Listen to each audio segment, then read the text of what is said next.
Là où la route passe, le développement suit. Une maxime universelle connue de tous.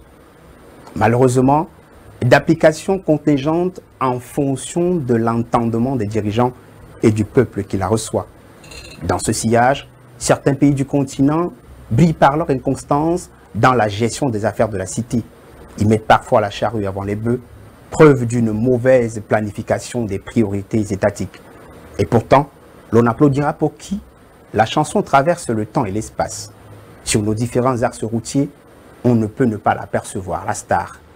Que l'on soit atteint de presbytie ou de myopie, elle s'impose comme une lumière dans la pénombre de par son architecture qui dénote tout le sérieux d'une république au sens propre du terme.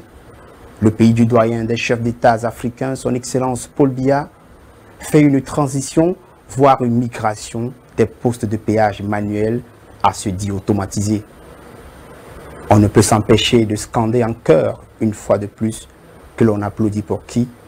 Vous connaissez la suite. Le projet a vu le jour. Des fonds ont été mobilisés rapidement pour sa réalisation.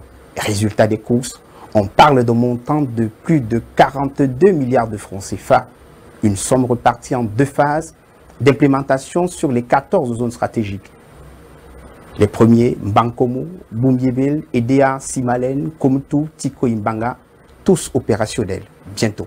La deuxième phase des travaux, des postes seront construits à Bayangam, Bafia, Manjo, Banja, Batazeng, Fumbot et Tchang. Faisons rapidement un parallèle pour se situer dans le contexte de la création de ces postes de péage routier. Dans les années 90, les fonds se faisant rares dû à la crise économique. Et pour entretenir et construire les routes, l'État a élargi l'assiette fiscale en 1993, un an avant la dévaluation du franc CFA, et la suite en cascade des privatisations avant de se noyer complètement dans la parité monétaire franc CFA, franc français et l'euro. Son objectif est noble, en tout lieu, celui de redonner un peu de souffle à l'économie nationale. Malgré la tendance à la hausse d'une année budgétaire, le péage routier n'a pas encore atteint son seuil potentiel. Ceci est à l'actif d'un taux de fraude très élevé et une gestion contestable, selon les propos du ministre des Travaux publics, Emmanuel Ngano Dumessi, devant le Parlement du Cameroun. De plus, la vétusté des locaux qui abritent les postes de péage, la fraude extrême due au contact des péagistes avec les recettes affiche un taux annuel de 50% depuis 25 ans. Belle analyse, monsieur le ministre, pour justifier l'action entreprise afin de booster l'économie. Une distinction honorifique serait tout naturellement la bienvenue. Avec la démographie galopante au fil des années, avec un parc automobile qui prend du galon, il devenait donc urgent de trouver une solution pour sécuriser les recettes issues de ce péage routier. Selon les informations contenues dans le document du programme de sécurisation des recettes routières, on apprend que le Cameroun compte 58 péages et que c'est celui d'EDEA qui apporte le plus de recettes avec 623 millions de francs CFA engrangés en fin septembre 2022. Il est suivi par le péage de Komtou, 569 millions de francs CFA et de Mbankomo, 426 millions de francs CFA. Avec ce projet, le gouvernement camerounais espère mieux sécuriser les recettes du pays. On peut dire qu'il a fait une bonne affaire. On peut même applaudir. Et pour qui? À regarder ce qui vient sur le terrain, l'opérationnalité de ce péage automatique n'a pas été bien pensée. Que de bouchons sur des kilomètres, notamment à l'entrée comme à la sortie de la ville de Mbanga. Un vrai calvaire pour les usagers. Messieurs les membres du gouvernement, chers parlementaires des deux chambres, élus du peuple, où était l'urgence des péages automatisés? Sécuriser les recettes de l'État, bien évidemment. Alors que l'autopsie de ce macabé du légiste fait clairement cas d'un décès pour cause de mauvais état de la route. Route sur laquelle circuler fait honte. Honte d'appartenir à un si grand pays qui, avec fracas, opère des mauvais choix dans la gouvernance de la cité, que malheureusement, le pauvre contribuable assume au forceps. Poussons le bouchon un peu loin pour montrer l'ambivalence d'un gouvernement qui rame à contre-courant par rapport aux priorités du peuple.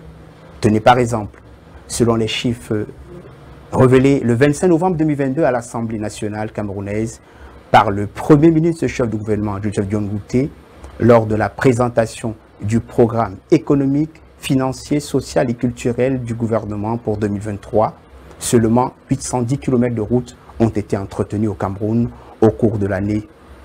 378 km de routes bitumées, plus précisément, et 432 km de routes en terre.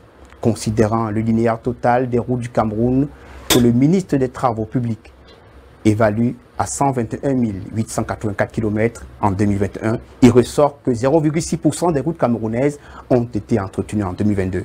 De l'aveu même des responsables du ministère des Travaux publics, l'entretien routier est parmi les parents pauvres des dotations budgétaires. Pour 2022, il estimait à 800 milliards de francs CFA les besoins financiers pour assurer un entretien routier optimal. Mais seulement 41 milliards de francs CFA ont été budgétisés, permettant d'entretenir environ 13,8% du réseau national. On dirait qu'il n'y a pas de ressources financières, mais l'on a néanmoins trouvé le moyen de dégager des fonds pour la construction des péages automatiques. Mais sur quelle route va-t-on rouler? Selon la Commission économique des Nations Unies pour l'Afrique, CEA, il y a 16 583 accidents de la route et 1500 décès au Cameroun en 2018. Nous faisons fi des 5 dernières années pour ne pas créer la psychose. Le réseau routier camerounais a mal à sa chaussée. Sur les 121 501 km de route recensés au 30 septembre 2020, seulement 37% du réseau national et régional est en bon état, reconnaît le ministre des Travaux publics, toute honte bue devant les parlementaires. Pour s'en défendre, il évoque pour argument que 44% du linéaire du réseau est couvert par des contrats actifs pour les travaux qui ne s'exécutent pas. Plusieurs entreprises ont abandonné les chantiers des travaux ou des études, d'autres ne sont même pas mobilisées. Fantastique, la pirouette. Et qui doit les y contraindre? Qui a passé ces différents marchés? Pauvre peuple. L'addition sera salée année après année si l'on ne stoppe pas la saignée. Le coût du carburant déjà assez élevé handicape bon nombre de ménages. Encore que rallier un point des villes à un autre est une grosse équation. Se déplacer d'une ville à une autre, un cauchemar. Sans la route, il n'y a pas de vie. Pour l'heure, il n'y a pas de vie pour les habitants de Bassondjan. Il n'y a pas de vie pour les populations d'Akom 2. Pas de vie pour ceux qui doivent se rendre à Maroua ou à Garoua, ou ceux de Dobianga, pour Sombengue ou pour Idea. Et que dire de Babadjoua Bamenda? Elles sont coupées du monde alors qu'elles constituent de grands bassins agricoles. Et ça résonne comme une cloche dominicale dans les consciences. Les péages automatisés, était-ce une urgence?